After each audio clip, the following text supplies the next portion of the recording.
आज महाकाल बाबांच्या नगरीत आपला शेवटचा दिवस. उद्या सकाळी आपण निघणार आहोत ओंकारेश्वरच्या दर्शनासाठी. गुड मॉर्निंग मित्रांनो. आज आता वाजले आहे सकाळी 7 आणि आज आहे उज्जैन मधला लास्ट दिवस आणि आज आपण चाललो आहे ओंकारेश्वरला. आपण इंदोरला कुठे फिरणार प्रतीक्षा? म्हणजे आपण इंदोरमध्ये कजराना गणेशला जाणार, त्याच्यानंतर शनी मंदिरला जाणार आणि मग ओंकारेश्वर, ममलेश्वर आणि मग नर्मदा आरती. थापो रेडी झालेली आहे आणि आज स्वतःला साडी घालला आहे. मला येत नव्हता पण काय करू, 2 महिन्यांमध्ये लग्न मला करावं. Guidance from my side. को महिला गाया मैं खुद लगाया हूं. किती हे टॉर्चर. लास्ट आता आपण हरियाणाची वाट बघतो. तसंच निघू आपण. मग इथून आपल्याला किती 150 किलोमीटर आहे ओंकारेश्वर. कार बुक केली आहे, त्याची सर्व डिटेल्स मी तुम्हाला डिस्क्रिप्शनमध्ये देणार आहे. रूमची वगैरे सर्व माहिती तुम्हाला भेटेलच. आपला दादा पण रेडी झालेला आहे, चिप्स खातोय आता. हिमालयाने आता वहिनी गेल्या बाहेर. पण कोण जिंकलं? और अभी दीदी को गिफ्ट मिलेगा. तिच्या बायकोसाठी आणलंय मी, माहितीये का? तिला गिफ्ट भेटावं म्हणून. गिफ्ट मी देऊ शकतो पण मला जे तुला सुनवायला जी मजा येईल वर्ष चालेल ना, उसको गिफ्ट मिला वो बहुत खुशी होगा मेरे को. मग कोण जिंकलं? पण मैं प्रतीक्षा. सलोनी अजून तयारी करते. बघा अशा प्रकारे हा आहे आपला रूम. शाहरुख कसा वाटला रूम? मस्त, छान, कम्फर्टेबल. बाकीच्यांचा आता ओळी घेऊया. हे थापो, सलोनी, हिट्स, कसं वाटलं रूम तुम्हाला? एकदम मस्त. फॅसिलिटी त्यांची सर्वांची त्यांची मजा आली. येस. आपले बाकीचे तर फोटो काढण्यामध्ये बिझी आहेत. हे बघा, इकडे फोटो बघा. महाराणा प्रताप.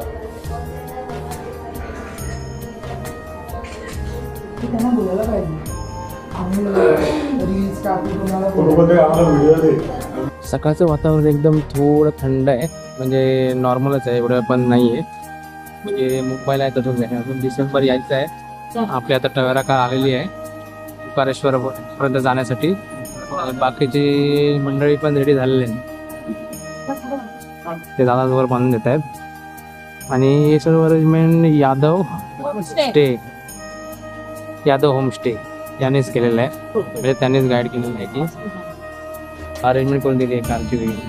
उज्जैनला येऊन ओंकारेश्वरचे दर्शन न घेणे म्हणजे शिवदर्शनाची यात्रा अपूर्ण ठेवण्यासारखे आहे. आम्ही उज्जैनहून ओंकारेश्वरला जाण्यासाठी खास कार बुक केली होती. हा प्रवास साधारण 150 किलोमीटरचा आहे. पण मित्रांनो, आमच्या ग्रुप समोर हा प्रवास म्हणजे नाच, गाणी, गेम्स आणि प्रचंड धमाल. मोरया. जय श्री महाकाल. त्या पत्ते खेळायला. ते थापो काय? फक्त खाते.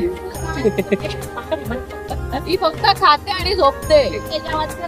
आणि हिमालय सॉंग्स लावते.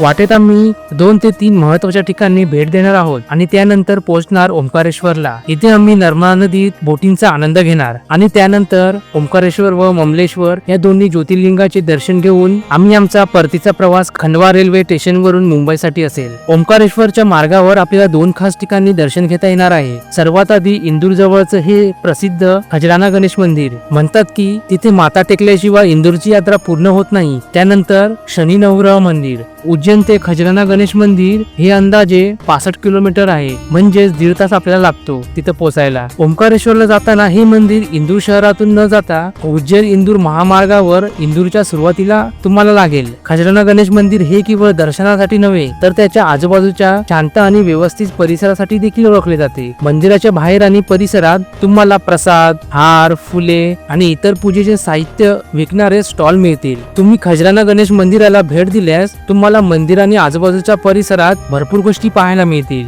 मंदिरात गणपतीची भव्य आणि आकर्षक मूर्ती आहे. या मूर्तीला विशेषतः सिंदूर लेप लावलेला असतो, त्यामुळे मूर्तीचे तेज वाढते. या मंदिराची स्थापना अहिल्याबाई होळकर यांनी केली होती असे मानले जाते. या मंदिराला नवस पूर्ण करणारा गणपती म्हणून ओळखले जाते. भक्तगण नवस पूर्ण झाल्यावर गणपतीला लाडू आणि मोदक अर्पण करतात. मंदिराचा परिसर खूप स्वच्छ आणि सुव्यवस्थित आहे. मुख्य गणेश मंदिरासोबतच यात आवारात तुम्हाला इतर देवतांचे मंदिरही पाहायला मिळतील, त्यामुळे एकाच ठिकाणी अनेक देवांचे दर्शन घेता येते. दर्शनासाठी येणाऱ्या भक्तांसाठी इथे शांतता आणि स्वच्छता राखली जाते. भक्तांना बसण्यासाठी आणि थोडा वेळ विश्रांती घेण्यासाठी जागा आहे. तुम्ही उज्जैनहून ओंकारेश्वरच्या लांब प्रवासाला निघत असल्यामुळे हे ठिकाण तुम्हाला थोडा वेळ शांत आणि सकारात्मक ऊर्जा देईल. खजाना गणेश मंदिरापासून ओंकारेश्वरच्या दिशेने जाताना वाटेत श्री शनी नवग्रह मंदिर हे प्रसिद्ध मंदिर पाहू शकता. हे मंदिर इंदूर खंडवा रोडवर बैग्राम येथे आहे. हे मंदिर शनिदेव आणि नवग्रहांना समर्पित आहे. खजाना गणेश मंदिरापासून ओंकारेश्वरला पोहोचण्यासाठी साधारण 2.5 तास लागतात. श्री शनी नवग्रह मंदिराचे दर्शन घेतल्यावर पुढचा प्रवास आता ओंकारेश्वर ज्योतिर्लिंगाच्या दिशेने सुरू होत आहे. अंतर साधारण 45 किलोमीटर एवढे आहे आणि आपल्याला जाण्यासाठी 1.5 तास लागतो.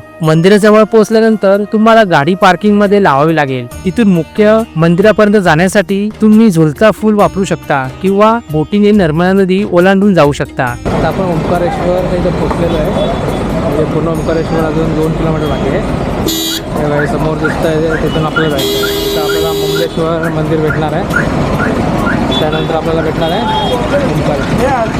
आपण आधी बोटीने जाणार आहोत आणि नंतर ओंकारेश्वर वरून परतताना झुलत्या पुलावरून येणार आहोत. हा पर्याय जास्त चांगला आहे. नर्मदा नदीमध्ये बोटीने प्रवास करणे हा एक अविस्मरणीय अनुभव असतो. बोटवाले तुम्हाला संगम दाखवायला नेतात, जे खूप शांत आणि सुंदर ठिकाण आहे. शहरी मोटर बोट 100 ते 300 प्रति व्यक्ती, संगम दर्शन आणि परत असं यांचे प्राइस आहे. आणि खाजगी बोट घ्यायला गेला तर तुम्हाला 1,500 ते 2,500 पैसे द्यावे लागतील. आणि साधी बोटने तुम्हाला जायचं असेल तर तुम्हाला 50 ते 100 प्रति व्यक्ती द्यावे लागेल, फक्त नदी ओलांडण्यासाठी किंवा जवळच्या अंतरासाठी. बोटवाल्यांचे दर कायम ठेवलेले नसतात. बोटीमध्ये बसण्यापूर्वी भाव नक्की करा, विशेषतः जर तुम्ही खाजगी बोट ठरवत असाल तर.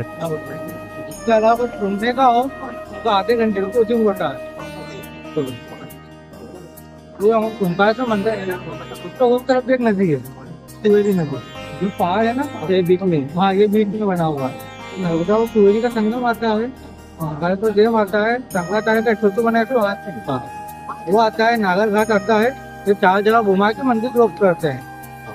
ये आधा घंटा लगता है 25 से 30 मिनट घूमने में. ये घूमते का चार्ज अलग लगता है. उसका 300 रुपये टिकट लगता है घूमने पर. जो मंदिर जाने का 50 रुपये है ना, वो विषय में जाएगा. एक नाव में 10 सवारी बैठता है. अब उनको शेयरिंग में चलना हो शेयरिंग में लेके जाता हूँ, पर्सनल चलना हो पर्सनल भी लेके जाता हूँ.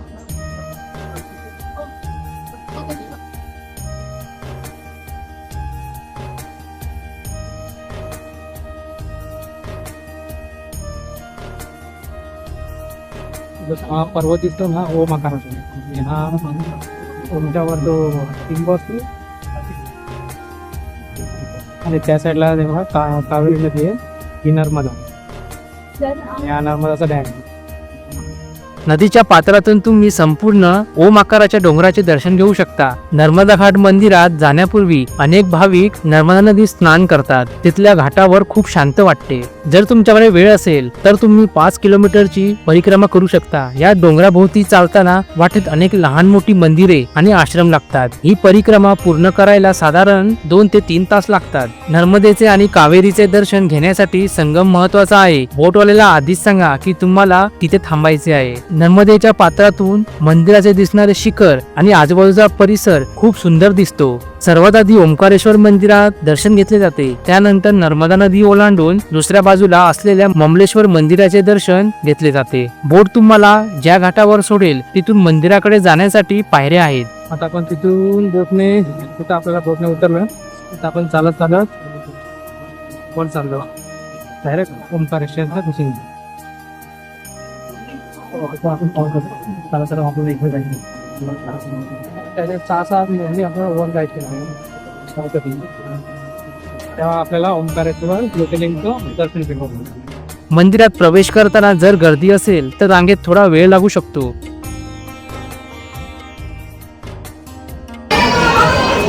जय तर आता आमचं दर्शन कम्प्लिटेड झालेलं आहे रवींद्र. आता ओंकारेश्वर ज्योतिर्लिंगचं दर्शन झालेलं आहे. त्यानंतर आता आपण जाणार आहोत महाबळेश्वर ज्योतिर्लिंग या ठिकाणी. त्याशिवाय आपलं पूर्ण ज्योतिर्लिंगचं दर्शन होऊ शकत नाही. त्यासाठी पहिलं आपल्याला ओंकारेश्वर ज्योतिर्लिंग करावं लागेल, त्यानंतरच महाबळेश्वर ज्योतिर्लिंग दर्शन करावं लागेल. इकडून दर्शन करून आलो, इथून आतमध्ये परत खाली गेलो, चप्पल घेतले, खाली तिथं काढले, तिथून वर आलो परत. तिथं टॉक आहे, इथं झुला पूलचा एरो दिलेला आहे. तर तसं आपण चालत जायचं ना, आपण असं डायरेक्ट झुला पूलला पोहोचणार ब्रिजच्या इकडे. तो का तो समोर दिसतोय तो ब्रिज, तो का त्या साईडला. जर तुम्ही आता ओंकारेश्वर दर्शन करून ममलेश्वरला जाणार असाल तर वाटेत अनेक छोटे छोटे विक्रेते मिळतील. तिथे तुम्ही नर्मदेतील शिवलिंग घेऊ शकता, जे घरात ठेवणे अत्यंत शुभ मानले जाते. 5 ते 10 मिनिटाच्या अंतरावर ममलेश्वर मंदिर आहे. नदी ओलांडून दुसऱ्या तीरावर जावा आणि ममलेश्वर मंदिराला भेट द्यावा. मित्रांनो, त्या साईडने आपण त्या फ्लायओव्हर ब्रिजने आपण आलो आणि तिथून राईट मारला ममलेश्वर मंदिराच्या ठिकाणी जाण्यासाठी. आता तिकडे चाललो. पुढे येऊन आता रस्त्याने ममलेश्वर मंदिर पाहायला भेटतं.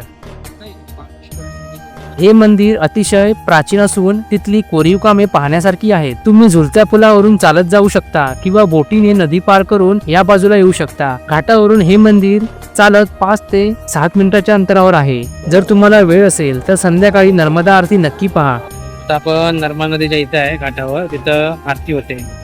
तर आता बघू मागवलेला आहे, ट्राय करू कसं लागतं. जर चांगला लागेल तरच आपण नंतर दुसरा घेऊ. आणि बाकीचे मंडळी बसले आहेत तेव्हा त्या साईडला आहे ना, तिकडे आरती होणार आहे. सँडविच आणि मस्तपैकी आपण रस केलेला आहे, थोडी एनर्जी भेटलेली आहे. आणि हे आहे संध्याकाळचं वातावरण नर्मदा नदी घाटच्या इथलं, एकदम सुंदर असं. आता इकडेच आरती होणार आहे या ठिकाणी, ते आता आपण थांबणार आहोत. हा अनुभव शब्दात मांडणं कठीण आहे. शांत, दिव्य आणि मनाला स्पर्श करणारा. तर मित्रांनो, ओंकारेश्वरची ही यात्रा आणि पवित्र नर्मदा घाटाचा अनुभव खरोखर शब्दांच्या पलीकडे आहे. महादेवाच्या दर्शनाने एक वेगळीच शांती मिळाली. जर तुम्हाला हा ब्लॉग आवडला असेल तर हर हर महादेव कमेंट्स मध्ये नक्की लिहा. पुन्हा भेटूया अशाच एका नवीन प्रवासात. तोपर्यंत पाहत राहा जॉयफुल ट्रॅव्हलर. मित्रांनो, ही ट्रिप आता आपली इथं संपते ओंकारेश्वर ज्योतिर्लिंगच्या इथे. आणि तुम्हाला जर हे व्हिडिओ आवडले असल्यास नक्की लाईक करा, शेअर करा आणि सबस्क्राईब करायला विसरू नका. अशाच एका नवीन व्हिडिओमध्ये. ही आपली आहेत मंडळी, भरपूर दमलेले आहेत, भरपूर फिरले आहेत.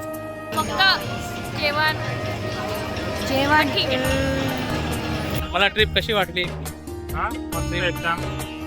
सर्व झालं आपले ट्रिप. काय बनवून टाकलंय. जेवायचं वगैरे काय कुठे चांगलं वाटतं? Food okay okay. Yeah, we have to survive on this. हिट्स तू काय बोलू शकते?